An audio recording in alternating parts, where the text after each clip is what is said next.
Buongiorno a tutte le ascoltatrici e a tutti gli ascoltatori, buongiorno a Carlo Cambi che vedo già collegato con noi. Carlo, grazie anche per questa settimana. Gli scorretti. Buongiorno. Come stai, Carlo? Di cosa ti stai Ma non c'è occupando? male, dai. Sono un vecchio signore che assiste alla pantomima del mondo. Ecco, questa è una bella definizione. Sì, una pantomima molte volte che si ha questa impressione qua, no? Stai ancora facendo la rassegna stampa o la tua settimana è finita? No, è la mia settimana di teorico sonno, ma in realtà non salvo niente, ma lasciamo perdere. No, Allora, dal lunedì. ok. Ma Intanto, ora c'è Belpietro che insiste perché la faccia sempre, io non so se ho il fisico. Vabbè, andiamo avanti. ne Va. so qualcosa, mi ricordo qualcosa. Intanto, stamani tu ti occupi di un fenomeno, partiamo da lì, ma ci sono tante cose di cui parlare, come sempre naturalmente. Ricordo subito il numero di telefono, poi apriremo alle telefonate nella seconda parte della trasmissione, 02 92 94 7222. Potete già mandare i vostri messaggi sulle cose che vi hanno già colpito o di cui volete parlare via WhatsApp, anche audio, al 340 6709 659. Dicevo, stamani tu ti occupi, sulla Verità, con un'intervista al ministro dell'Agricoltura, Lollobrigida, delle politiche agricole e della sovranità alimentare, di un fenomeno che fa girare parecchi miliardi sporchi, l'agromafia. 120 miliardi di cosiddetto Italian sounding, cioè prodotti che Senti, fanno il uno che verso e piratano quelli originali, organizzazioni criminali, mafie, che condizionano le aziende, ma anche la logistica, e non pochi immigrati sfruttati da cooperative fantasma. Questo già nel primo capoverso c'è tutto il tuo articolo. E poi la conversazione con il ministro, dalla quale hai ricavato novità interessanti, Ma Carlo. ho ricavato 2 cose. Intanto che comunque l'impegno del governo sul fronte della, come posso dire, legalità è un impegno serio, che si dipana in varie direzioni, pensa alle periferie, pensa alle baby gang, pensa e ovviamente, l'opposizione strilla. Ma l'altra cosa che ho ricavato è che noi abbiamo vissuto per circa 30 anni dentro un tunnel di ipocrisia. Per esempio, ci siamo raccontati che bastava il decreto flussi, con il click day per evitare il caporalato, ci siamo raccontati, ce l'ha raccontato con dovizia di particolari Matteo Renzi, che bastava una legge sul appunto contrasto al caporalato. Beh, quando poi vai a grattare scopri che in quasi tutto il meridione la manodopera è assicurata da sedicenti organizzazioni non governative. In tutto il settentrione la manodopera agricola è sostanzialmente organizzata da delle cooperative fantasma che fanno da intermediario fra il migrante, o meglio il clandestino, e il datore di lavoro, offrono coperture momentanee con falsi permessi di soggiorno e li sfruttano, e questo è un pezzo. Per molto tempo ci hanno raccontato che il Made in Italy era assolutamente tutelato perché non ci sono infiltrazioni di prodotti che arrivano dall'estero. Non è vero manco per niente, metà del Made in Italy è costruito con della robaccia che passa le frontiere europee, con doganieri compiacenti a Rotterdam, eccetera, eccetera, che non applicano alcun controllo. Insomma, c'è un problema grosso. E siccome questo governo ha fondato gran parte del suo successo elettorale sul boom delle esportazioni, è evidente che il bisogno di proteggere la qualità del Made in Italy è altissimo, e mi pare che Lollobrigida su questo si sia molto impegnato. Ho ricavato un'impressione invece di, come dire, un qualche tentennamento, se così possiamo dire, della maggioranza sulla faccenda del terzo mandato, perché mi pare di capire che lì c'è proprio una visione diversa Tu glielo del chiedi a rapporto. Glielo chiedo, sì. mi risponde: non è un problema politico, è un problema tecnico, nel senso che vogliamo esclusivamente avere contezza se le leggi, per esempio quella della provincia autonoma di Trento, che poi incide, come sapete, sulla regione Trentino-Alto Adige, perché lì la competenza è rovesciata, no? Sono le due province autonome, Trento e Bolzano, che determinano poi la politica della regione, quindi voglio dire, ciò che vale per le province vale anche per la regione. Beh, ma non si può E dire che è un problema tecnico, no, è un problema politico. loro dicono è un problema tecnico, vogliamo capire se queste leggi stanno o non stanno nell'alveo della Costituzione. Mi viene da dire che insomma lì c'è un gran casino, nel senso che c'è ancora la riforma Calderoli che è abbastanza su un binario morto, che però dovrebbe incidere sulla Costituzione per quel che riguarda le autonomie locali, per quel che riguarda la fissazione dei LEP, tutte le cose che sappiamo. Contemporaneamente abbiamo un titolo quinto che slabbra le competenze regionali rispetto allo Stato in maniera raffazzonata. Ricorderete che lo fece nel 2001, mi pare, la sinistra per contrastare la Lega con una riforma costituzionale passata a maggioranza, quindi chiunque strilla contro le riforme costituzionali passate a maggioranza è bene che si guardi allo specchio, ma insomma sostanzialmente ha dato un assetto istituzionale del paese abbastanza raffazzonato, quindi che ci sia bisogno di rimettere ordine sì, che però la maniera migliore per rimettere ordine sia cominciare a dire il terzo mandato no, mi fa un po' specie. E ieri conversando però off the records con sarebbe fuori dalla registrazione perché questi inglesismi a me danno un po' fastidio. Conversando col ministro gli ho fatto notare che loro si preoccupano del terzo mandato ma non si sono mai preoccupati del secondo mandato. Dice, in che senso? Dico, vabbè, a voi dà fastidio che ci siano dei governatori o dei presidenti di provincia che durano in carica 15 anni, nulla dite di un Presidente della Repubblica che può rimanere in carica 14 anni in assenza di qualsiasi previsione normativa. Dico, forse nel momento in cui ci si occupa dei mandati degli amministratori delle regioni, porre in Costituzione o un'affermazione positiva o un'affermazione negativa per la ricandidatura del Presidente della Repubblica non farebbe un soldo di danno. E di fronte a questo tipo di obiezioni ogni persona che si occupa di politica trema. Evidentemente chi tocca il collo in questo paese muore. Bene, Carlo, salto su un altro argomento perché è un argomento di cui parlano. Quanto all'agromafie, Sì. va specificato che i 120 miliardi di Italian Sounding sono fatti in parte di prodotti contraffatti, in parte di prodotti imitati, in parte di appunto sounding, cioè di eco, di italianità su mercati terzi, il che vale più o meno quasi quanto l'export italiano. Tenete presente che l'export italiano è un po' meno di 80 miliardi per quanto riguarda l'agroalimentare. Questo falso Made in Italy viene stimato su 120 miliardi, ma poi ci sono 25 miliardi di fatturato diretto della criminalità organizzata attorno all'agricolo e all'agroalimentare, che sono quelli più pericolosi. Se voi metteste sull'industria agroalimentare o sull'agricoltura quei 25 miliardi che pigliano la strada delle economie criminali, vi rendete conto quanto sarebbero più agevoli le condizioni di vita dei nostri contadini, insomma. Scusami, No, dell'inciso. assolutamente non è un inciso da poco. Peraltro mi viene da chiederti, ma, si può fare una politica agricola in Italia, visto che si parla di Ministero della Sovranità Alimentare?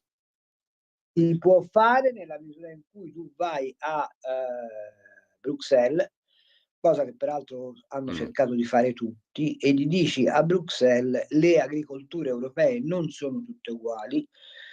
Gli strumenti che voi avete messo in campo per agevolare per esempio le agricolture dell'est, penso alla Polonia, alla Romania, alla Bulgaria, all'Ungheria e la Germania, e in parte la Francia che ha un'agricoltura largamente estensiva, non vanno bene per le coltivazioni mediterranee. Mi pare del tutto evidente che se tu mi dai i contributi in base alla quantità di ettari che io ho a disposizione e non in base a quelli che investo con la produzione, gli agricoltori italiani sono sempre svantaggiati. Perché? Perché noi abbiamo l'Appennino e le Alpi, siamo un paese al 60% montuoso, tu capisci che se poi dopo i contributi me li dai non sulla qualità della produzione ma sulla quantità della produzione, ulteriore svantaggio. Se poi prendi i fondi di coesione e un pezzo di fondi PAC e li vuoi usare per comprare le bombe perché non te ne frega nulla dello sviluppo rurale e non hai, come l'Italia, 8.000 rotti comuni di cui l'80% sotto i 5.000 abitanti, evidentemente quella PAC non va bene. Dunque si potrebbe fare una politica economica, una politica agricola in Italia se la PAC, invece di assegnare contributi diretti, desse una quota per ogni paese e ogni paese fosse in grado di gestire, secondo le specifiche della propria morfologia e delle proprie coltivazioni, i sussidi agricoli. Ma questa è una questione vecchia come l'Europa, appunto. ovviamente. Chi è che non ci sta? Non ci sta quelli che dall'Europa ciucciano di più. E chi sono quelli che ciucciano di più? Te l'ho già detto, quelli dell'Est, la Germania e la Francia. Ecco Carlo, a me viene in mente una cosa, abbiamo sfiorato prima il tema dell'autonomia regionale, no, anche il Capo dello Stato ne ha parlato l'altro giorno, ma, non ti pare che la materia agricola potrebbe essere una delle materie federalizzabili per eccellenza? Perché non solo c'è una diversità fra le agricolture europee, ma c'è una diversità anche all'interno dell'Italia fra le agricolture regionali o di vaste Sì. zone del paese, no? È una suggestione sbagliata questa? Non No, sarebbe non è ancora più sbagliato. efficace la gestione agricola regionalizzata in maniera seria, Ti federale? ricordo che in Italia ci fu un referendum che aboliva il Ministero Sì, dell'Agricoltura, esatto. referendum peraltro vinto da chi voleva l'abolizione del Ministero dell'Agricoltura, che poi è risorto dalle sue ceneri. Ma sai, il tema non è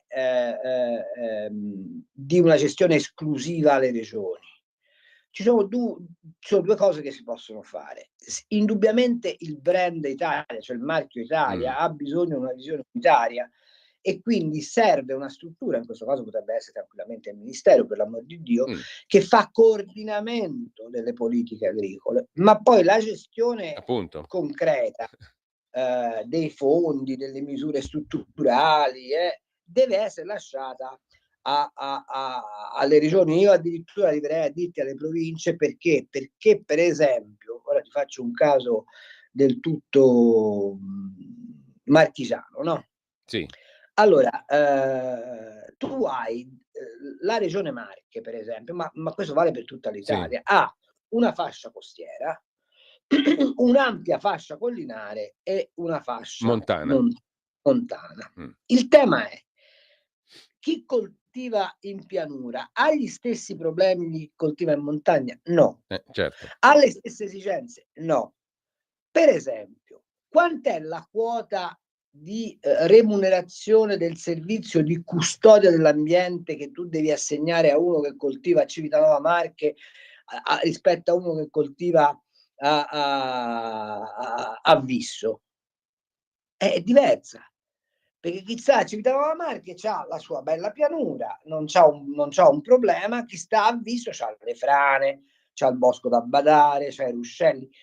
Quindi va graduata in rapporto anche dell'interesse generale al mantenimento dell'attività agricola, perché una delle cose che sfugge sempre e di cui raramente si parla è: quant'è il contributo che il contadino offre al benessere collettivo semplicemente per la sua attività di conformatore del paesaggio e di custode del naturale? Sì, sì, Sai, faccio un esempio e ora vado alla mia Toscana. Se tu non consideri che chi coltiva la Valdorcia, per esempio, o il Chianti, mettendo insieme muretti a secco, badando i cipressi, sistemando gli ulivi, eccetera, eccetera, eccetera, offre al visitatore della Toscana e dunque a chi ha l'albergo, per esempio a Fiesole, l'opportunità di godere di un bene pubblico collettivo, qual è il paesaggio, di particolare pregio, che fa sì che una camera a Bagnaripoli la paghi 350 euro, mentre se sei a Grate Brianza la paghi 80 euro, perché la differenza sta lì. Questo delta di valore al contadino va restituito, sì o no? E come glielo restituisci? Comprando i carciofi o facendo sì che lui abbia un protagonismo sociale, economico rilevante? Ecco, tutto questo nella politica agricola comunitaria, ma anche nella politica agricola nazionale, devo dire per la verità, in Italia è molto più è molto più accentuato. C'è stato un lavoro che ha fatto per esempio Gianmarco Centinaio insieme a Lollobrigida sulla legge per l'agricoltore custode, che è un esempio a livello mondiale. Ma insomma c'è questo valore questo valore aggiunto dell'agricoltura. C'è un ulteriore valore aggiunto dell'agricoltura, che è quanta identità, quanta cultura, quanta riconoscibilità di una popolazione sta dentro il lavoro agricolo. E tutta questa roba qua, che ovviamente ai bocconiani che interpretano la vita attraverso gli algoritmi sfugge, ha un valore enorme ed ha un peso sociale enorme. Ecco, noi di tutto questo non facciamo mai né tesoro né riflessione. E francamente devo dire che l'Europa è quanto più distante possibile da un ragionamento di questo tipo, visto che è un'Europa fatta di tecnocrati, è un'Europa che bada molto agli algoritmi, è un'Europa che tiene molto poco conto. E ti dirò che mi sono reso conto, per esempio, di una cosa, e poi mi taccio, che altre civiltà, per esempio quella islamica, ma anche quella induista, che sembravano rimaste indietro rispetto a noi, con la conservazione della sacralità del coltivatore, stanno riguadagnando terreno dal punto di vista della difesa delle identità. E questo è un tema sul quale bisognerebbe misurarsi. Faccio un caso. Se tu oggi guardi all'India, e guardi all'India esclusivamente come il paese di Bollywood, il paese dell'alta tecnologia, il paese del polo spaziale, per l'amore di tutto vero, un paese in straordinaria crescita e sviluppo. E tuttavia c'è tutta la parte rurale indiana che è rimasta legata alla coltivazione, che so, del tè, del riso, che ha ancora i ritmi della società induista. Ebbene, funziona da camera di compensazione all'isteria che piglia l'India di New Delhi, di Mumbai, eccetera. Il futuro del mondo, secondo me, si disegna dalla appunto funzione di ammortizzazione rispetto alla frenesia ipertecnologica che il mondo rurale deve svolgere. Se noi abbandoniamo il mondo rurale con la pretesa che lo sviluppo tecnologico è l'unico che assicura benessere all'umanità, ci tagliamo i cosiddetti da soli. Ecco, io di questo sono convinto. Ma tutto questo richiederebbe una profonda riflessione in termini di politiche sociali. Per esempio l'antropologia rurale è sparita dalle università ed è un danno enorme. Ricordo che gente come Levi-Strauss ci ha costruito sopra uno schema politico di governo della società meraviglioso, partendo proprio dal cibo. Tanto per dirne una, basta che uno si legga Tristi Tropici e si rende conto di come sia fondamentale lo studio delle abitudini alimentari dei popoli per comprenderne la struttura. Ma detto tutto questo, noi stiamo dimenticando o colpevoli, e ti dirò di più, e poi mi finisco con questa predica che sembra veramente un messale, anche la perdita di riferimento religioso nelle parrocchie, nelle piccole comunità, nelle chiese, nei conventi, in tutta quell'intelaiatura sociale e contemporaneamente culturale e contemporaneamente identitaria che era fatta di queste relazioni in ambito rurale, determinano un decadimento complessivo del nostro paese, e non solo del nostro paese, ma in generale dell'Europa. Ecco, bisognerebbe ricominciare a ragionare di questo, e per esempio un partito come quello che ospita questa radio dovrebbe ricominciare da lì a raccontarsi. E invece mi pare di capire che dalle parti tue questo dibattito sia del tutto scomparso. Probabilmente sono convinti che la Milano da bere, nella quale Sala sta facendo dei disastri che neanche i visigoti sono riusciti a compiere, sia bastevole al successo elettorale. Forse serve per il successo elettorale, certo non serve per immaginare un futuro armonico. Guarda, non era una predica, non era un messale, stavo seguendo con moltissimo interesse ciò che tu stavi dicendo e hai detto. Adesso c'è la piccola pausa, però se non ti dispiace, Carlo, io vorrei ripartire da lì, perché mentre tu parlavi a me veniva in mente un'immagine bellissima, l'abbazia di Chiaravalle, che Esatto. fa parte di Milano a tutti gli effetti e si inserisce, credo, perfettamente nel tuo discorso. Poi magari lo argomentiamo un po' meglio, perché Dentro quella base sono dei segreti e custoditi delle cose che racconteremo ai no, nostri perché ascoltatori da lì è nato meravigliosi. anche tutto il governo delle acque, del territorio, dell'agricoltura circostante, Le- il formaggio grana, esatto. e tutto il resto. No, comunque ne parliamo tra poco perché mi interessava capire come quel tuo ragionamento legato all'identità, diciamo così, hai fatto l'esempio dell'India chiarissimo, possa essere declinato qui da noi, in questa Italia di oggi. Ma ne riparliamo tra poco se vuoi, tra pochissimo. Qua. Stai ascoltando Radio Libertà, la tua voce libera, senza filtri né censure, la tua radio.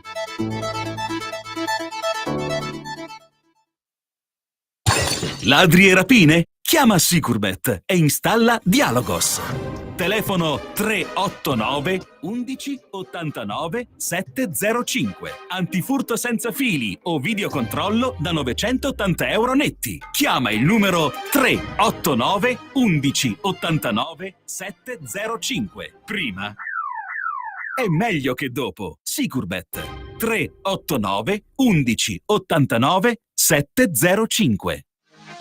Per la tua pubblicità visita il sito radiolibertà.net.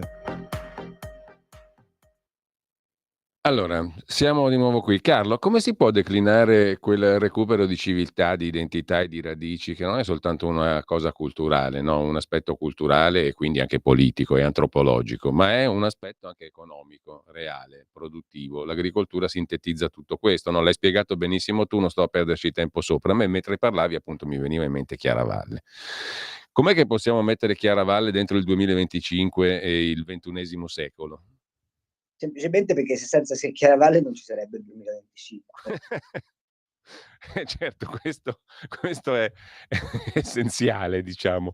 Ma com'è che possiamo, diciamo così, secondo te, Sembra una battuta, ma in muoverci realtà per è il la futuro? verità delle cose. No, no, è verissimo tra l'altro. Poi, cioè, e poi c'è questa cosa straniante che tu fai 2 chilometri, no, io lo faccio anche in bicicletta a volte da dove sto, e sei veramente in un mondo diverso, no, tutto sommato. Tu Che pensi, quando decisi di fare una puntata di Linea Verde a Chiaravalle, ho sputato sangue a spiegare il perché si dovesse fare. Ho sputato E sangue. perché era così difficile capirlo? Perché l'idea dell'attuale direttore del Daytime è che noi ci dobbiamo occupare dell'effervescenza di Milano, della Milano vera. C'è delle robe brutte della città, di questa città. No, sai, è Non di complicato. quelle belle. Vabbè, ho capito. È complicato spiegare a chi non vuol capire che il mondo è fatto di altre cose che non ricchi premi e cotillon. È complicatissimo. Detto questo, come si fa? Ma è semplice.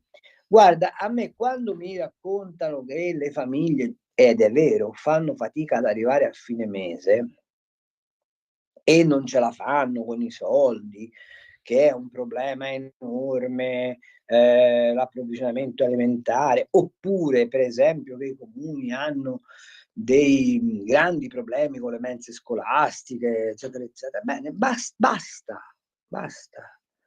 Andare dai buoni cistercensi di Chiaravalle a fare la spesa. Basta introdurre, e se io fossi assessore a Milano sarebbe la prima cosa che faccio, basta aprire in galleria dei punti vendita delle meravigliose cose che si producono a Chiaravalle, ma non solo a Chiaravalle. Devi sapere che Chiaravalle poi in realtà è la testa di ponte di un bacino di piccole e medie aziende agricole che in tutto il parco del Ticino fanno cose meravigliose, dai formaggi alla carne, ai burri, al mais, eccetera, e ridare alla città quella funzione che ha avuto storicamente, cioè di essere mercato del suo contado. Se poi a questo accompagni un'opera di acculturazione, per esempio nelle scuole, ma non soltanto nelle scuole, nei punti di aggregazione, per esempio, dove sta scritto che la Milano da bere non possa essere fatta con cocktail che prevedono, oltre ai soliti beveroni, anche un succo di sambuco, o che prevedono gli amari dei frati, o che prevedono una serie di prodotti identitari che raccontano da soli la specificità di Milano, perché pochi lo sanno, ma Milano è uno dei più grandi comuni agricoli d'Europa, dal punto di vista proprio dell'estensione e anche del valore della produzione. Ti faccio un caso, ma quanto San Colombano vedi bere? Sì, nessuno. Ma non lo trovi neanche in città, neanche a Milano. Allora, il ragionamento è: come faccio io a costruirmi un'identità se la mia identità è di essere omologato ad altri e non vivere la mia eccellenza? E se uno volesse vivere la propria eccellenza, deve necessariamente fare riferimento a Chiaravalle, perché Chiaravalle è simbolico da questo punto di vista, e incrementare la consapevolezza negli stessi residenti della città dell'eccezionalità di quei prodotti. Perché, come sai, come hai detto tu giustamente, da Chiaravalle dipende una gran parte della storia agricola del nord Italia, dipende l'invenzione del formaggio grana, che peraltro nasce, è bellissima la storia del perché nasce il formaggio grana, i formaggi grana che poi diventano anche parmigiano reggiano, che poi diventano anche asiago d'allievo, eccetera, eccetera. Perché i buoni monaci cistercensi, nell'incrementare lo sfalcio, perché utilizzavano le risorgive, e quindi utilizzando le risorgive sia come forza motrice per i mulini e per i filatori, ma anche come spargendo quest'acqua nei campi, avevano 5 sfalci all'anno di fieno fresco. Tu capisci che quando alimenti la bestia col fieno fresco, la bestia sono solo più felice, ma produce molto più latte. Avendo tutto questo latte e non volendolo giustamente buttare via, perché come sai per la regola benedettina, di cui peraltro i cistercensi fanno parte, è un delitto, e quindi dovevano trovare un modo per conservarlo questo latte. E quale modo potevano trovare se non cagliarlo a media temperatura e farne questi formaggi destinati a durare anni, e così nasce il formaggio, cioè nasce dalla intuizione tecnologica di conservare il latte in un certo modo.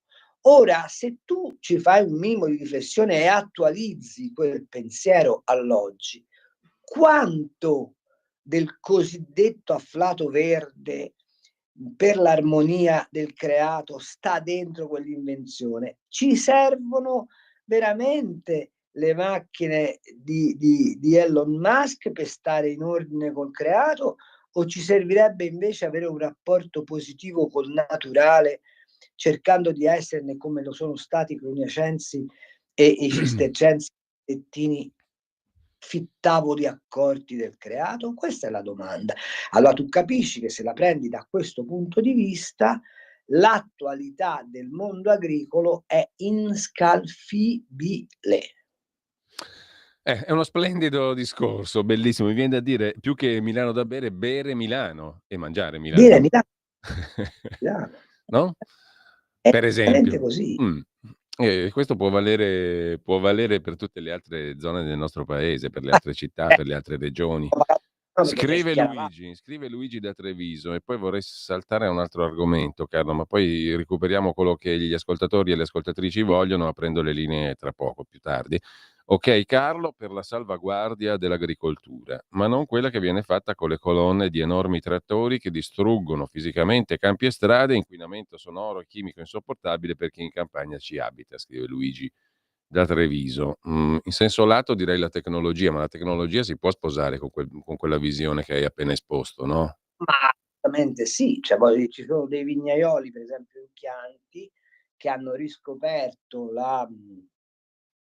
l'ottimo lavoro che per esempio gli asini fanno in vigna, che hanno una doppia funzione, quella di estirpare le erbe infauste, di lasciare le erbe che servono e di coltivare il terreno. Sapete, il tema però non è tanto, allora il tema c'è.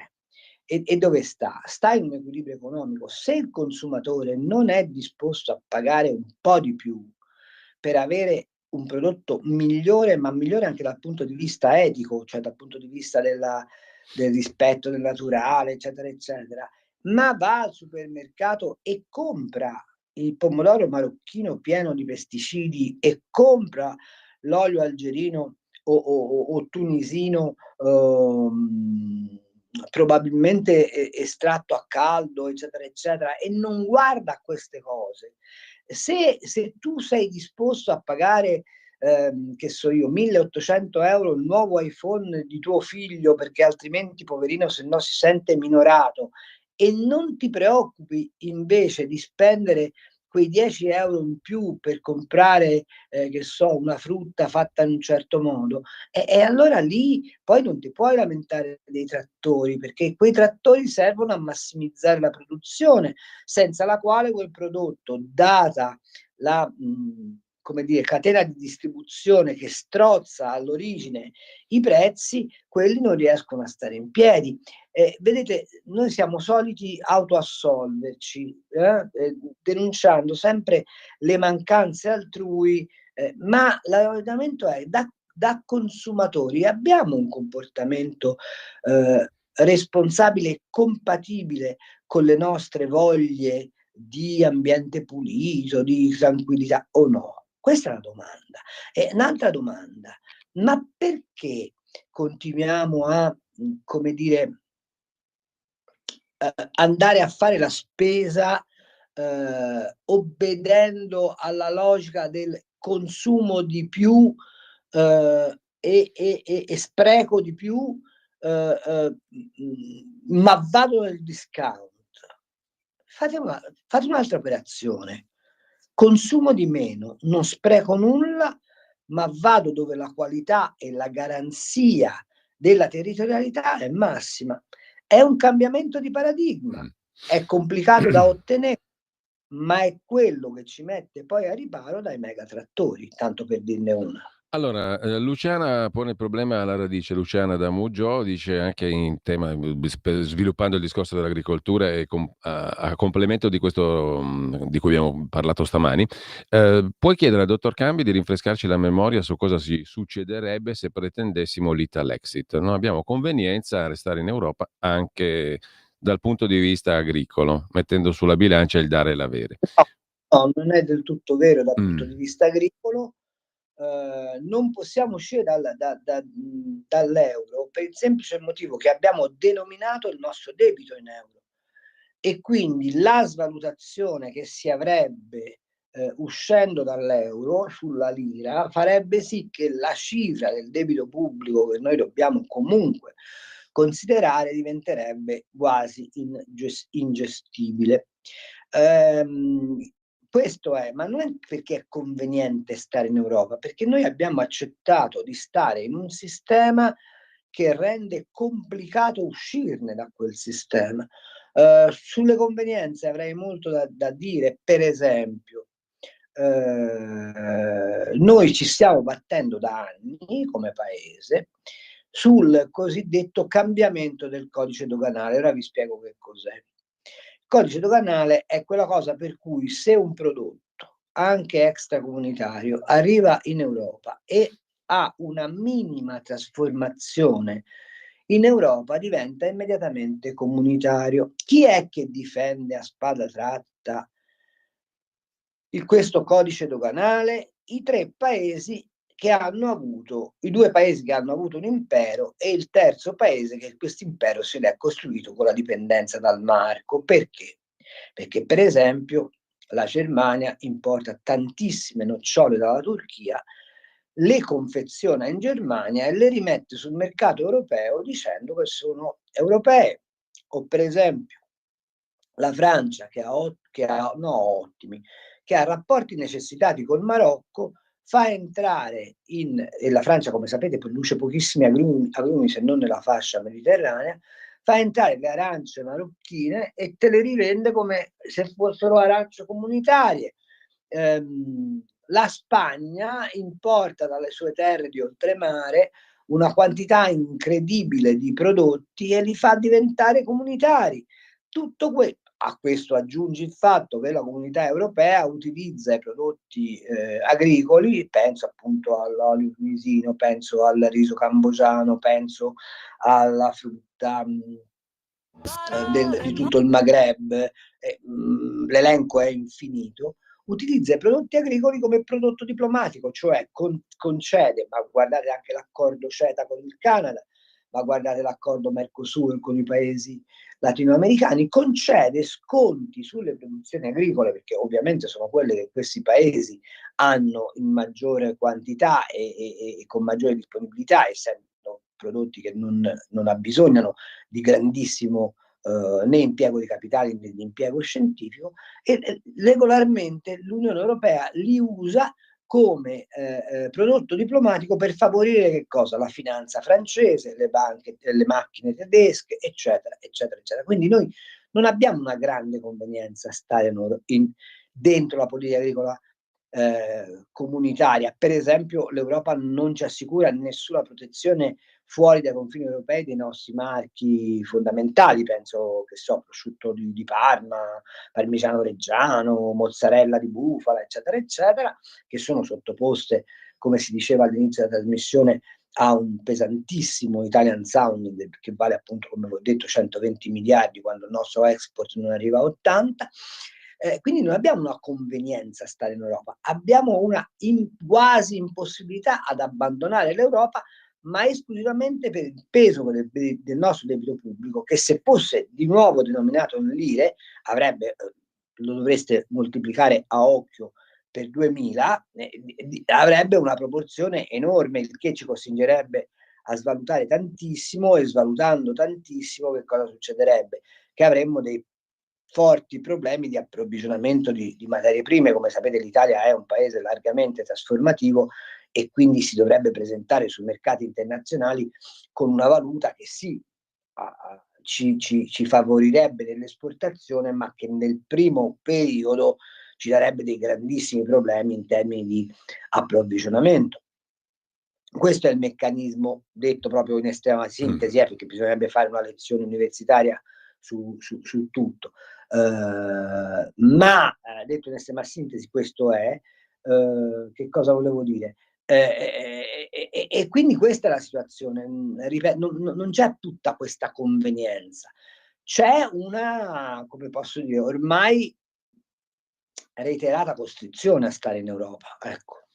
Carlo, ci sono diversi messaggi che sono arrivati, nel frattempo te li giro velocissimamente. Dario, la situazione attuale è la conseguenza di politiche economiche che perseguono l'ideologia liberista propugnata dai tecnocrati che ci hanno imposto come presidenti governi tecnici, Voi liberisti di destra e sinistra scordate la storia che vi ha sempre sconfitto. Servirebbe per una buona informazione un controcanto che, noto con rammarico, latita anche in questa radio, scrive Dario. Poi abbiamo... Quale sarebbe liberista? Cioè, voi liberisti di destra e di sinistra. Vabbè. Dopodiché abbiamo un audiomessaggio. Dunque, da sempre le elite ci fanno mangiare la merda, ci fanno ascoltare la merda, ci fanno vivere con delle basse frequenze, perché il detto l'uomo è quello che mangia, chiaramente è sempre valido, anzi è più valido che mai. Dunque loro mangiano la carne kosher, mangiano le cose supernaturali, eccetera, eccetera. E noi poveracci cercano di farci mangiare la merda per tenere le corde basse, per tenere le vibrazioni basse, per farci diventare merda. sta a noi capire che siamo quello che mangiamo, quindi inculo al loro modo di farci vivere, dobbiamo imparare a mangiare e a bere bene. Come ha detto lei, magari rinunciare a un paio di scarpe o all'ultimo iPhone, ma mangiare bene, perché è tutto collegato. Se uno mangia bene, sta anche bene. Tra Feuerbach e la scatologia, mettiamola così. Allora, un altro messaggio, lo giro subito. E se invece revocassimo l'embargo agroalimentare verso l'URSS, niente meno, c'è ancora l'URSS, quanto guadagneremmo? Scrive Gian da Brescia. E ancora Mario, quello che non capisco è l'uso indiscriminato di concimi chimici a scapito dello stallatico. Purtroppo trattori e diserbanti non si può più farne a meno, perché non si può pensare a fare il tutto manualmente. Io ti giro tutto quello che arriva, poi tu commenti, Carlo. Berengario in Subrico saluta e chiede come conciliare la coltivazione di un orto a Roma con le presenze di orde di rom che non ti lasciano neanche il tempo di trapiantare le piantine dall'oggi al domani. Io riesco solo a raccogliere le olive perché per loro è faticoso rubarmele. Walter, come sempre siete chiarissimi. Io sono consumatore consapevole, acquisto dai produttori tutto il possibile. Il vero problema è la distribuzione. La grande distribuzione che impone ai produttori i prezzi, che possono compensare solo con grandi produzioni. Le catene che propongono prodotti del territorio non esistono. Altro messaggio estremamente interessante, questa del codice doganale, davvero grazie. E ancora Luigi di Treviso di prima, dimenticavo la produzione di biogas sulla quale molte aziende agricole hanno impostato la loro attività principale, sacrificando per questa molti cereali che vengono raccolti ancora verdi. Chiudo con Luca da Brescia, un saluto a Carlo. Un 24 ore, chiedo scusa, mi sono perso. Volevo chiedervi, eccoci qua, per quale strano motivo il vile affarista è ancora in giro? Dice Cossiga Dixit, dopo quello che ha fatto non dovrebbe quantomeno essere sottoposto a procedimento penale. Infine Maurizio, ricordiamoci che la corazzata Coop e Lega Coop godono sempre di misteriosi vantaggi fiscali, comportarsi con i soci come raccolta fondi della banca, ma non parliamone mai. Con questo chiudo e chiuderei questo capitolo. Carlo, se c'è qualcosa di degno di nota ti lascio subito il commento. No, dovrebbe fare una trasmissione ad hoc, cioè, mi rendo conto che per quanto noi abbiamo cercato di informare la gente, questa informazione evidentemente non è arrivata, per colpa nostra immagino, non è arrivata puntuale. Non è vero che non ci sono catene di distribuzione di prodotti locali, bisogna cercarseli, non è vero che non si usa lo stallatico, non è affatto vero. Chiunque faccia coltivazione biologica non può usare i concimi chimici. Il tema è un altro, è che se non c'è un'alleanza fra chi produce in agricoltura e chi consuma in agricoltura, con la volontà reciproca di assicurare all'agricoltore il giusto reddito e assicurare al consumatore la giusta soddisfazione del bisogno, non si fa molta strada. Il tema è prima di tutto di ricostituire dentro le famiglie le priorità di consumo. Che cosa hanno cercato di fare? Cioè, faccio un ragionamento, ma sicuramente voi ai vostri figli o ai vostri nipoti non negate la Red Bull, ok? Perché la Red Bull oggi è identificativa di uno stile di vita, ma io vi voglio far osservare questa cosa qua. La Red Bull fattura da sola l'intero fatturato del sistema vino italiano, che è dal punto di vista agricolo il settore a maggiore valore aggiunto. Allora vi domando, perché invece della Red Bull non un centrifugato di mele o di pesche o di fragole? Perché invece della merendina comprata al discount non farina, uovo e lievito di birra come facevano le nostre nonne. Guardate che non è vero che non avete il tempo, perché basta una serie in meno di Netflix per produrre tagliatelle per un'intera settimana per tutta la famiglia. Il tema è che noi siamo ormai portati ad individuare nel benaltrismo la giustificazione del nostro comportamento scorretto. C'è un primo ascoltatore che parlava dei Rom di Roma che devasta. Perfetto, è vero, ha ragione. Ma allora,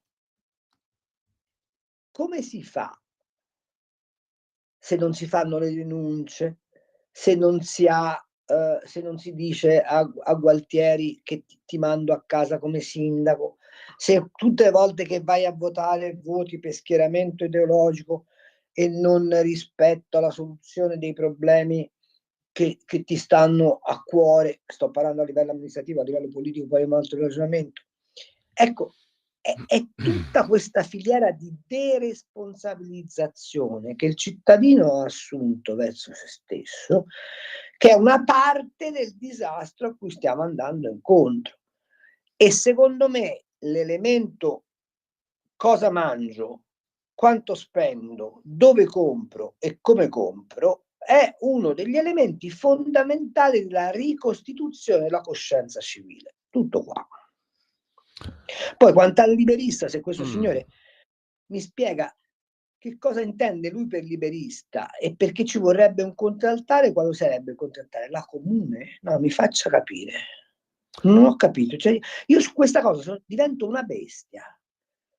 Perché sono parole al vento. Sembrate i Propal che vanno in piazza a spaccare tutto, infangando le sofferenze del popolo palestinese. Carlo, ci sono 3 notizie che aprono adesso le agenzie, l'ANSA in primis, e poi c'è una questione della quale volevo parlare con te, ma visto che ci si avvicinano le 10:30, faccio in tempo a leggerti le 3 notizie. Allora, l'ANSA apre in questo momento con la notizia dell'arresto del sindaco di Sorrento, preso mentre intascava denaro durante una cena.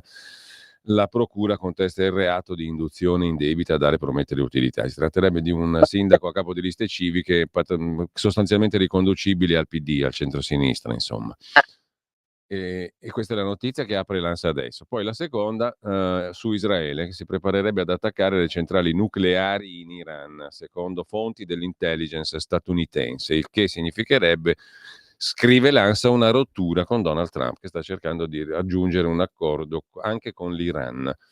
Poi c'è un'altra notizia che ci riporta a un déjà vu in quel di Milano. Cade in moto cercando di fuggire dalla polizia, muore, rivolta di parenti in ospedale. I familiari avrebbero aggredito alcune persone e danneggiato oggetti. Ha visto la pattuglia della polizia, a bordo della moto ha cambiato direzione, seguito dagli agenti, cade, sembrerebbe da solo, resta gravemente ferito, è caduto all'alba, trasportato alla clinica Humanitas di Rozzano, dove poi decede, muore. I parenti, appresa la notizia, vanno in ospedale, aggrediscono i presenti, danneggiano oggetti. Intervenuti polizia e carabinieri, non ho altre specificazioni sui soggetti coinvolti in questa vicenda per ora. Allora, mi sembra che la questione di Israele, che si prepara ad attaccare... Carlo, prego. Dico, Sala non si è ancora pronunciato? No, Sala non mi pare, non ho ancora visto pronuncia del sindaco su questa storia.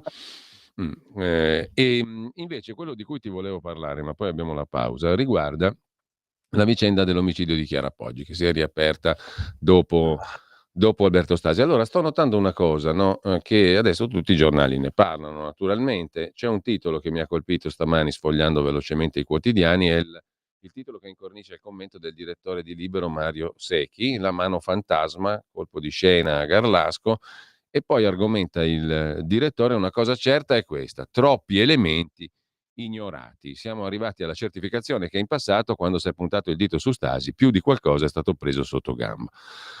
Come tu sai, io mi sono occupato da anni, mi sto occupando ancora di una vicenda che ritengo un crinale di civiltà in tout court, non solo giuridica, che è la vicenda relativa a quei 2 poveracci condannati per la strage di Erma. Io sono straconvinto che siano innocenti, in carcere, probabilmente come Stasi, non lo so, però noto che quei 2 là non interessano a nessuno, non interessano a Libero, non interessano ai giornali, non interessano a chi fa commento, non interessa. Invece per me quella è una questione di civiltà veramente cruciale, e quindi ogni volta che si tenta di fare anche qui, giustamente scrive oggi Sekit, una cosa è certa, troppi fatti ignorati, ma in quella vicenda lì di fatti ne sono stati ignorati una quantità impressionante fin dall'inizio e per 18 anni. Io non sono capace di spiegarmi il perché quei 2 poveracci lì non interessano a nessuno e poi giustamente invece di questa cosa si stanno interessando tutti, ma io dico giustamente. Perché secondo te? Io questa cosa non me la so spiegata, neanche dai giornali di destra, chiamiamoli così, insomma, per capirci, per farla corta. Allora, perché Olindo e Rosa sono 2 soggetti ritenuti non facenti parte della società. Allora Carlo, aspetta, ti fermo subito perché così abbiamo le 10:30 la pausa e poi ritorniamo e siamo più tranquilli, tra pochissimo. Stai ascoltando Radio Libertà. la tua voce libera, senza filtri né censura. La tua radio. Lo amiamo perché ci offre sempre le cose più buone e naturali. Linea Alberto Acerbis. Un saluto cari amiche e cari amici, cari tutti di Radio Libertà da Alberto Acerbis. Stiamo parlando del nostro integratore, l'ACUC2 straordinario, quello che combatte i dolori articolari, artrosici in maniera naturale, quindi vi ricordo, se volete prenotarlo chiamate 030 68 40 408. Ma io questa mattina volevo parlarvi anche di un'altra cosa che ritengo molto importante. E che cos'è? È il nostro Gastro Free. È l'altra parte della nostra linea di integratori. Gastro Free è per coloro che soffrono di iperacidità. Vi è mai capitato di mangiare una foglia di insalata e sentirvi come un pallone e dici ma com'è possibile? E non ho mangiato niente, sono gonfio, ho sempre il rutto continuo, i mini rutti, non quello la Fantozzi, il ruttone, i mini rutti, e poi no, quello non lo mangio perché non lo digerisco, questo qua mi appesantisce. Allora, ascoltatemi, voi dovete provare il nostro Gastro Free, la soluzione alla bava di lumaca. Adesso non è che uno ciuccia le lumache, chiaro, ma viene estratto il muco polisaccaride. Chi ha avuto come me la grande fortuna di avere i nonni in casa avrà sentito parlare che si mangiavano tanti anni fa le lumache per combattere le ulcere. È una soluzione straordinaria, non ha controindicazioni, vi sistema. Allora, il prezzo è questo: 3 flaconi di Gastro Free, 59 euro. A casa vostra non pagate il trasporto. Scadenza, adesso vado un po' a raso, un paio d'anni. Provate la natura, Gastro Free, ne sentirete parlare. L'originale ce l'ha Alberto Acerbis, che sono io. 030 68 40 408. Ulcere, avete bisogno di digerire bene, iperacidità, bruciore di stomaco, reflusso, Gastro Free, 030 68 40 408. Stai ascoltando Radio Libertà, la tua voce libera, senza filtri né censure, la tua radio. Allora Carlo, stavi facendo un discorso che mi interessa molto, no? È anche vero che quei 2 lì, quei 2 poveracci, Rosa Bazzi e Olindo Romano, non hanno mai avuto, io direi per fortuna loro, avvocati del tipo guerra dura senza paura e codice di procedura penale We Love You su Instagram, no? Oppure sempre in televisione, come quell'altro che va, avvocato di Stasi, che io non lo posso vedere, ti dico la verità, perché va in TV ammiccando, facendo capire, ma io so, ma io ho immaginato, ma questi stanno... Una roba oscena come il CPP We Love You, no? Più o meno. Però insomma questo è un altro discorso. Era più interessante il tuo di discorso. Stavi dicendo questi sono antropologicamente inesistenti, punto. Sono antropologicamente inesistenti e quindi, come posso dirti, non gli si applica nemmeno l'affermazione di Hannah Arendt sulla banalità del male, cioè quello di il povero povero Lindo e la povera Rosa sono semplicemente banali, capisci? E siccome erano marginali nella loro società, che stiano a marcire in galera non fa nient'altro per la società che confermare la loro marginalità. Quindi non bucano lo schermo, non fanno notizia, ma non c'è uno che si sia chiesto come due persone di ridotte capacità intellettuali, perché mi pare evidente, almeno lei, Rosa Pazzi, è evidentemente una persona di ridotte capacità, abbia potuto organizzare una strage di quel tipo. E realizzarla in pochi minuti. Appunto. Allora, cioè, non lo so, o gli si attribuiscono delle, come posso dire, o siamo dentro il film L'esorcista, per cui sono eterodirette da delle forze del male che gli sono entrate dentro, oppure sono due poveri disgraziati che secondo me non hanno la facoltà di fare quel tipo di delitto. Se mi fosse stato detto Rosa Pazzi è una che prendeva i gattini dei vicini e li annegava tutti, o ha rapito il bambino, ti avrei detto sono convinto che lo poteva fare. Perché è chiaramente una donna che ha sofferto di carenze affettive.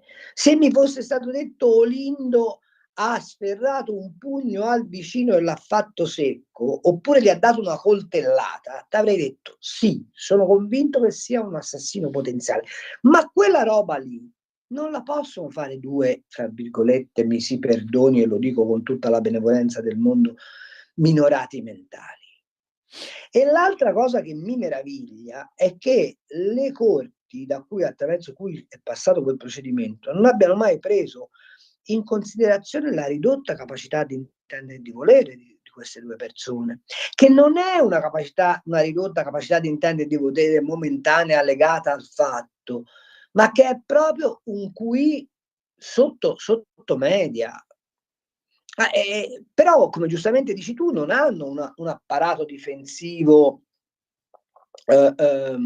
straordinario, ma cioè, voglio dire, ma di fronte alle dichiarazioni del padre del piccolo ucciso, cos'è il marocchino, tunisino, non mi ricordo più, sì, Azuz.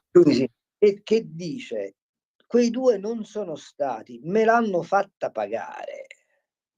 Ma perché su Garlasco, sia pure a distanza di 16 anni, riapri l'inchiesta e su quello non hai voluto rientrare? Ma se Tarfusser, che non è chiaramente l'ultimo magistrato, ha detto guardate che qui ci sono dei buchi investigativi enormi, ma l'hanno chiusa perché tanto, parliamoci chiaro, questo è il ragionamento, diciamo, del corpo sociale collettivo. A Rosa Pazzi e a Olindo, stare o non stare in galera, che gli cambia nella vita loro? Ecco, se vuoi io penso che il caso di loro non sia stato riaperto per questo elementare pregiudizio. Allora Carlo, abbiamo diversi messaggi, ma a questo punto io aprirei anche le linee telefoniche. Chi vuole chiamare in diretta può farlo.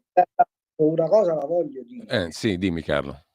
C'è un signore che continua a comparire in televisione, del quale nessuno fa obiezioni, che è il tal generale Luciano Garofano, che dovrebbe tacere per due motivi. Primo, perché ha accettato di fare il consulente di esempio. Sì.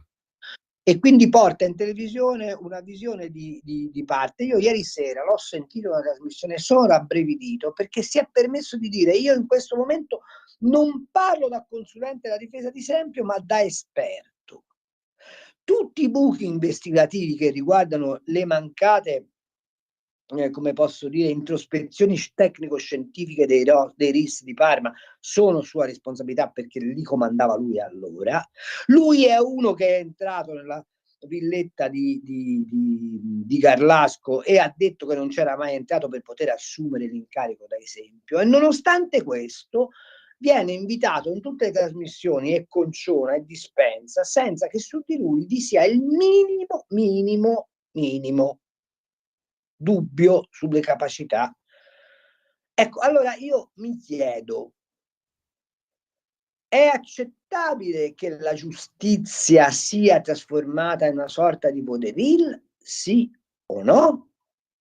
E il ministro Nordio quanto ci mette a mandare un'ispezione, non oggi che la procura di Pavia sta facendo egregiamente il suo lavoro di indagine parallela, ma a indagare i magistrati che hanno condannato Stasi, evidentemente non al di là di ogni ragionevole dubbio, perché poi per me Stasi è ancora il colpevole, vorrei che fosse chiaro, ma rimane un dato che questa indagine parallela rivela quantomeno che la condanna di Stasi, ancorché fosse giusta, è stata costruita a tavolino e non c'è una prova certa della sua colpevolezza. Allora, di fronte a questo accadimento, io da cittadino, ma da ex studente di giurisprudenza, diciamo così, da uno che un po' di diritto ne mastica, rabbrividisco, perché mi rendo conto di vivere in un paese dove il diritto e la giustizia sono amministrati secondo convenienza e non secondo circostanza. Chiaro, è semplice, è netto, mi associo. Mentre ci sono 3 telefonate, un sacco di messaggi, dobbiamo riuscire a passarli tutti. Pronto? Sentiamo le telefonate intanto. Pronto? Buongiorno. Buongiorno, sono Dario. La sentiamo malissimo. Sono Dario. Sì, però sentiamo male lo stesso. Comunque, prego. Un attimo solo allora. Così mi sentite meglio? Molto meglio, grazie. Perfetto. Allora, in Italia mi sembra ci siano circa 5 milioni di persone in povertà grave. Uno degli ultimi argomenti, grossi argomenti, è i bassi salari. Quando Cambi dice dovete comprare il grana, dovete comprare l'olio, si rivolge ai pensionati, a questi poveri, o a chi si rivolge? Allora, quando io dico che le politiche perseguite fino adesso sono la causa della situazione odierna, è perché per perseguire la stabilità dei prezzi condizionata dall'euro, l'unica soluzione possibile per perseguire questa stabilità dei prezzi, che è stata la grande innovazione europea a cui l'Italia si è naturalmente adeguata, è la deflazione salariale. La deflazione salariale. Se lei Cambi mi spiega quale altro causa ha... scusi, mi perdoni, abbia pazienza. Ha causato? Signore ascoltatore, sì, mi perdoni. Sì. Che cosa vuol dire deflazione salariale? Me lo spiega? Lei lo sa cos'è la deflazione? Allora, quando io a parità di costi di materiale, faccio una domanda, a parità, glielo sto spiegando, se mi lascia che glielo spieghi, glielo spiego. Se no, sì, parli sì. Lei ha tutto il tempo che vuole per parlare, sempre. Ha ragione. Allora, quando a parità di costo delle materie prime che aumentano, a parità di prodotto che io posso vendere con una moneta imposta, l'unico costo che posso abbassare nella mia azienda per seguire questa stabilità dei prezzi in cui vendo, in cui sono costretto a vendere, è abbassare il salario delle persone oppure non adeguarlo agli aumenti che ci sono. Questo ha portato al fatto che ci sono italiani che prendono 1.200 euro al mese, 1.300 euro al mese. Con 1.200-1.300 euro al mese non si compra il grana, non si compra l'olio, non si compra neanche la Red Bull o il telefonino, si pagano le bollette e si divacchia. Questo, quando io le dico le ideologie liberiste a questo hanno portato, questo intendo. Allora a tutti quelli, mi lasci finire? Sì, no, però guardi, dobbiamo anche un po' sintetizzare, sì, perché c'è gente in coda. A tutti quelli che mi dicono ma io non sono liberista, sono un liberale, io gli chiedo vocabolario di inglese alla mano, me lo dica in inglese. Io non sono liberista, sono un liberale, me lo dica in inglese, vocabolario alla mano. E poi Carlo, questo intendo quando dico anche che non ci sono contraddittori in questa radio, perché sentire solo e sempre Ha una ragione campana lei. ha un po' rotto le Bravissimo. palle. Grazie. Bravo, ha ragione lei, bravissimo. allora Bravo. altre 2 telefonate, pronto? Pronto? Buongiorno. Buongiorno, sono Giorgio da Monza. Torno di nuovo sulla radio senza filtri né censura. I vostri discorsi sul cibo mi hanno fatto venire in mente gente che sta morendo di fame a Gaza. Mi guardo bene da chiamarlo un genocidio, perché non si fa entrare il cibo e non è un genocidio, non si fa entrare l'acqua e non è un genocidio, e tantomeno se non si fanno entrare i farmaci. Si spara addosso alla Croce Rossa, che lì si chiama Mezzaluna, e si ammazzano 15 persone e le ritrovano con le mani legate dietro la schiena, ma non è genocidio, tutto filmato, è tutto documentato. E inoltre si ammazzano 219 giornalisti, cioè vostri colleghi. Non so se voi quegli animali parlanti li ritenete vostri colleghi, perché così li chiamano gli israeliani, animali parlanti, animali dalle sembianze umane, se li ritenete colleghi, perché non ho mai sentito una parola al confronto a queste 219 persone che sono state spesso colpite con un proiettile in testa, quindi non per schegge varie. Ecco, ditemi queste cose qua, mi farebbe molto piacere, fatemi sapere il vostro pensiero. Buona giornata. Carlo. Se vuole il mio pensiero glielo dico, io Ghiazza la spianerei. L'altra telefonata, pronto? Pronto? Pronto, buongiorno. Buongiorno, sono Mario. Complimenti Cambi, la sento sempre in forma scattante. Allora, Cambi, intanto un omaggio a un grande uomo e un grande sportivo, Nino Benvenuti. Volevo ricordarlo perché è stato un orgoglio dell'Italia all'estero, anche se solo nel campo sportivo. Come? Un grande istriano perseguitato dai comunisti di Tito, sì, possiamo aggiungerlo. È solistiano. Ma io facevo una considerazione, no? Per carità, non voglio passare per nostalgico, anche perché non posso esserlo per ragioni anagrafiche, ovviamente. Ma guardavo, no, l'altro giorno l'Internazionale d'Italia, no, la visione dei droni dall'alto, no? Tutto il quartiere del Foro Italico, e ho visto proprio la vendetta postuma della romanità fascista, proprio lo stadio dei Marmi, l'obelisco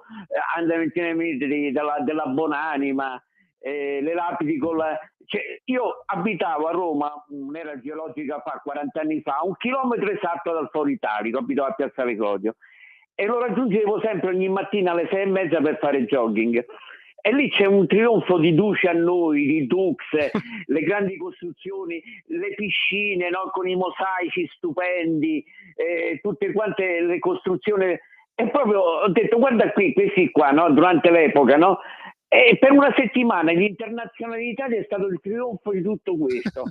E poi uno pensa, no, alla grande architettura, non so, all'Eur, come era stata fatta oggi, di una modernità eccezionale, no? Il Colosseo quadrato, il Palazzo dei Congressi, cioè la Palazzo di Civiltà del Lavoro, tutte queste cose qua. Ma alla fine, 70 anni di democrazia, che cosa ci hanno dato? Niente, ci hanno dato degli orribili quartieri dormitorio, non ci hanno dato un piano urbanistico razionale, che hanno distrutto intere città, i quartieri dormitori a Roma, a Milano, a Torino, a Napoli. E questa era la mia riflessione che facevo, guardando l'internazionalità, lo splendore del Foro Italico, di tutte quelle immense costruzioni. Grazie Mario. Allora, se sei d'accordo... Prego. Beh, cioè, è bellissima la cartolina che fa Mario. Io mi sono limitato a tifare Jasmine Paolini. Allora, abbiamo altre 3 telefonate. Se riuscite a essere sintetici meglio, perché devo dar conto anche di numerosi messaggi via WhatsApp. Pronto? Pronto, buongiorno dal Veneto, Antonello, sinteticissimo. Buongiorno. Caro prof Cambi, un messaggio per cortesia ai sinistrati radiopadanizzati. Si ricordino quelle immagini che hanno fatto vedere in TV, dove quando veniva fatto lo scambio degli ostaggi Israele e palestinesi, i signori di Hamas e tutto il popolo palestinese lì intorno insultava quando venivano liberati gli ostaggi israeliani. Ebbene, a questi neopalestinesi fascio-comunisti diciamo chiaramente: tornate nel vostro paese, perché venite qua da noi a rovinare la nostra festa della libertà quando voi siete schiavi della tirannia di Hamas? Ma mettetevi un po' di sale nel cervello, cari palestinotti.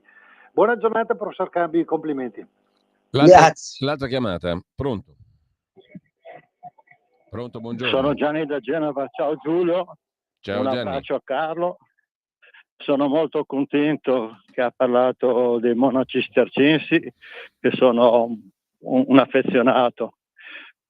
Fuori dalla Francia, la prima abbazia fatta in Italia è quella di Tiglieto, dove è originario mio nonno Buonanima, che mi aveva portato a vedere l'abbazia di Santa Maria della Croce del 1120. Certamente che Carlo fa dei ragionamenti profondi sotto il profilo economico, ma soprattutto morale, culturale e dell'animo. E purtroppo con la classe politica che abbiamo temo che serva ben poco. Un saluto e un abbraccio.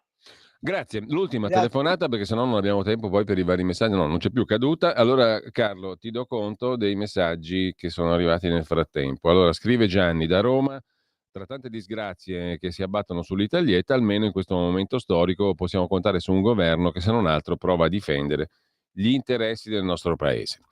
Poi Giovanni, Salvatore di Semi, o all'inglese Sid Saver, da Bergamo: buongiorno, interessante e bella trasmissione, ma mi permetto di dire che forse non è il caso di indicare l'India come esempio di agricoltura sana e devastata da OGM multinazionali. I suicidi degli agricoltori per debito, fenomeno sociale. Vandana Shiva ne sta parlando da anni. Ti lascio subito la parola, Carlo, su questo. No, semplicemente io non lo stavo indicando come modello Sì, come... lo stavo indicando come capacità di tenere insieme, esatto. insieme uno sviluppo tecnologico impetuoso con la conservazione della ruralità, appunto. Che poi l'agricoltura indiana sia devastata è vero, è anche vero però che in alcune zone dell'India i coltivatori che si sono organizzati per conto loro stanno avendo dei successi di livello internazionale. Andiamo avanti. Allora, io stamattina sto facendo la ola a Carlo Cambi, scrive un ascoltatore, dalla bevanda al sambuco alla restaurazione di un'alimentazione come il pho. E chi meglio di noi italiani può farsene promotore?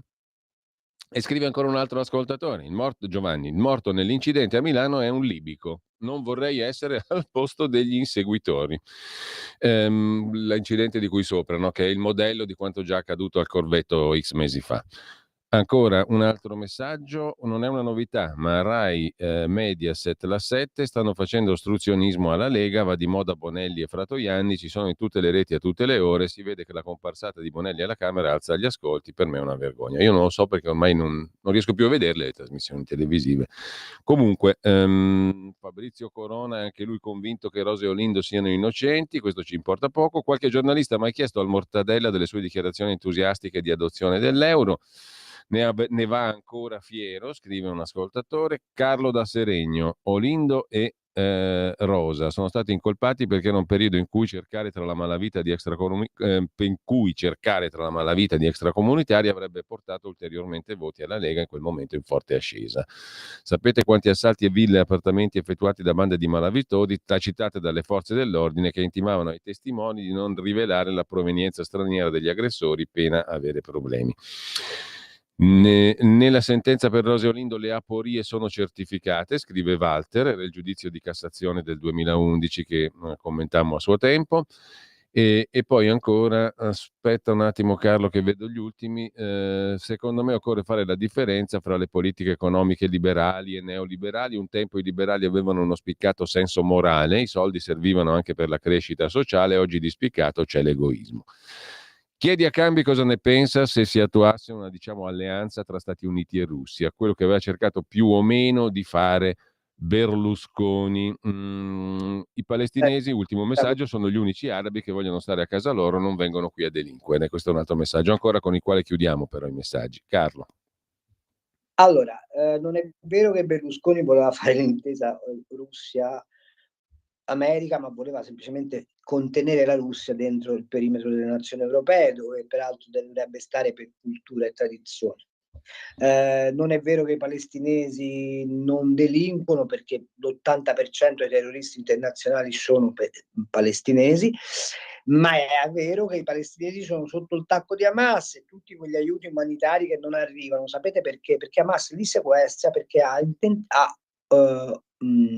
interesse a mantenere la popolazione in condizioni di minorità. Non lo dico io, lo dice Abu Mazen, presidente dell'autorità palestinese, lo dicono le manifestazioni dei palestinesi medesimi, che hanno cominciato a tagliare la gola ai tagliagole. Quindi ogni volta che parlate di Palestina abbiate la compiacenza di ricordarvi che non esiste la Palestina, esiste la schiavitù dei palestinesi sotto Hamas. E guarda caso in Palestina nel 2005, quando se ne va a Israele, abitavano in 500.000, oggi erano 2,5 milioni deportati lì da Hamas come scudi umani per poter lanciare l'offensiva contro Israele. La volete raccontare tutta o la raccontiamo solo come fa comodo a voi? Andiamo avanti. Quanto al... Devo dire una cosa sui poveri. Allora, i poveri sono 5,5 milioni, perfetto. Gli abitanti di questo paese sono 59 milioni, il che significa che i poveri sono sotto il 10%. Se il resto 90% facesse la spesa come vi dico io, probabilmente quei 5 milioni di poveri si ridurrebbero. E non per le politiche liberiste, la deflazione salariale che non esiste in economia, ma esiste invece una cosa, questa sì, che l'edozione dell'euro ha, come dire, diminuito la domanda interna, ha diminuito gli investimenti, ha fatto cadere la produttività. Cadendo la produttività sono caduti i salari. Ma il tema, cari signori, non ha a che fare col modello di sviluppo, ha a che fare con la gestione del modello di sviluppo. E sono due cose completamente diverse. Scusate, ma quando parlate di economia cercate di farlo avendo cognizione di causa e non per slogan. Intanto, 21enne, libico, è colui che è morto nell'incidente a Milano dopo una caduta dallo scooter. Era senza patente, non si è fermato al controllo di polizia e poi è successo un gran casino in ospedale tra parenti e forze dell'ordine. Vede la pattuglia della polizia, così racconta il quotidiano Il Giorno. A bordo di una moto cambia direzione, seguito dagli agenti, cade da solo, resta gravemente ferito. Questa mattina all'alba a Milano, trasportato alla clinica Humanitas di Rozzano, muore. I parenti poi si sono recati in ospedale, tensioni con polizia e carabinieri. 21enne di origine libica, senza patente. Secondo una prima ricostruzione dei vigili di Milano, tra la pattuglia della polizia che lo seguiva e il mezzo a due ruote e lo scooter del 21enne libico non c'è stato alcun contatto. Perso il controllo del mezzo, il 21enne sarebbe finito contro un semaforo rimanendo ferito gravemente. È la replica più o meno di quanto era già accaduto, no Carlo? Per il momento non registro commenti del sindaco Sala. Non ho capito se i Maranza ora cominceranno a fare il casino che hanno fatto l'altra volta, ma insomma, vediamo un po'. Ma ragazzi, ma vi rendete conto che noi siamo un siffatto paese dove un teppista fa quello che gli pare, e però il dubbio è se abbiamo o non abbiamo rispettato le regole. Ma è una follia, è una follia. Non Senti, la faccio più. ma... Quando te dici che non vedi più i talk show televisivi, ti sono nel cuore, perché francamente non gliela... Stamattina sentivo una trasmissione sulla 7 con i vertici internazionali, con delle interpretazioni sulla minorità della Meloni che facevano rabbrividire, ma non ci puoi fare niente. Senti Carlo, ormai è così. Una roba seria prima di salutarci e poi un'altra invece più leggera, tra virgolette. Allora, la roba seria, tu ci credi a quel che dice la CNN, che ha raccontato che secondo fonti dell'intelligence americana i raid di Israele sulle centrali nucleari iraniane sono imminenti e questo sarebbe un problemuccio per Trump. Ci credi? No. Onestamente no, perché io credo che gli iraniani... Mi ponevo lo stesso dubbio, anch'io non ci credo. No, ma non credo che l'Iran in questo momento abbia la forza di fare alcunché. L'Iran è un paese allo sfascio. No, sarebbero appunto gli israeliani che attaccherebbero le centrali nucleari. Non hanno nessun interesse a farlo.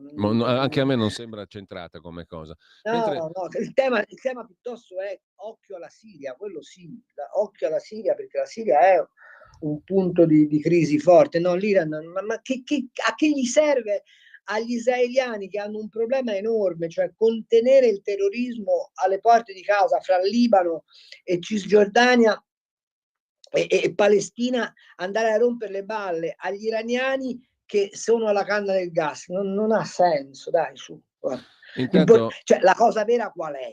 È che bisognerebbe andare in Israele, convincere Netanyahu a farsi da parte senza cambiare linea, ma semplicemente per togliere l'alibi a questo ciarpame internazionale che fa di Netanyahu il male assoluto, e questo male assoluto che sarebbe Netanyahu si riflette sugli israeliani. Purtroppo il male assoluto non sono né Netanyahu né gli israeliani, il male assoluto sono i tagliagole di Hamas. Vi è chiaro, sì o no? Allora, dobbiamo salutarci, Carlo. Intanto noto che viene fuori uno sgocciolamento continuo di cose, secondo me anche abbastanza brutto, su Garlasco. Una nuova testimone parla di Stefania K, una delle cugine delle gemelle K, famose figlie dell'avvocato K, che tanti conoscono, che aveva invidia per Chiara. Le confidenze alla procura di Pavia, il leak, lo sgocciolamento è uscito evidentemente su una delle due cugine. Allora. Avrebbe detto: mi devono vedere che vado al cimitero. Stefania K mi confidò di non essere affezionata alla cugina Chiara Poggi, di non avere simpatia nei suoi confronti. Si avvertiva dell'invidia o del rancore verso la cugina. Le stava antipatica, diceva: adesso che è morta tutti a dire buona, brava, bella. Non è né buona né bella, aggiungendo altre parole offensive. Questo l'avrebbe detto una donna di 48 anni alla procura. All'epoca dell'omicidio ha raccolto le confidenze di Stefania K, ora messe per iscritto e depositate tramite il suo avvocato. Che schifo, Carlo. Allora, lì c'è un non detto, ok? C'è Stasi, che è figlio di una modesta famiglia, che è il killer designato, che serve ad evitare che su Garlasco si racconti tutta la verità. Ora però, questo stillicidio di pettegolezzo, che riduce un'inchiesta a pettegolezzo, è veramente ributtante, tenendo però conto di una cosa, che il nuovo procuratore capo di Pavia è un magistrato con gli attributi veramente duri, e quindi se quell'inchiesta è stata riaperta, il fondamento per riaprirla c'è. Ma ti rubo solo un minuto. Sì. Faccio notare alle nostre ascoltatrici e ai nostri ascoltatori questo particolare: non hanno riaperto il processo a Stasi, hanno fatto un'altra inchiesta, e soltanto quando l'altra inchiesta darà un esito diverso dalle sentenze che hanno condannato Stasi verrà riaperta la revisione. Ci sarà la revisione del processo di Stasi. Questo depone a favore la Procura di Pavia, la quale Procura di Pavia ha lavorato solo ed esclusivamente su certezze.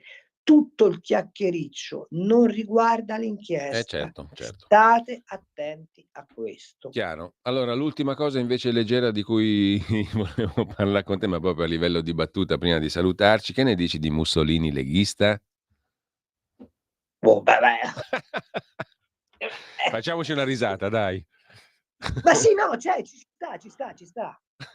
Aveva fatto la Repubblica di Salò, quindi era del nord. Allora, Carlo, grazie anche per stamani. A me c'è un'altra cosa che invece mi inquieta, la possibilità che l'Ilva vada in mani dell'Azerbaigian. Quella è una roba brutta politicamente perché sai che noi abbiamo... Che ci pensa Emiliano, la salva con l'acquedotto. Ecco, che ha dato più da mangiare che da bere, come diceva Salvemini a suo tempo.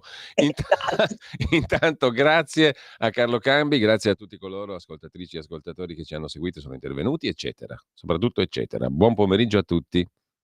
Ciao. Avete ascoltato gli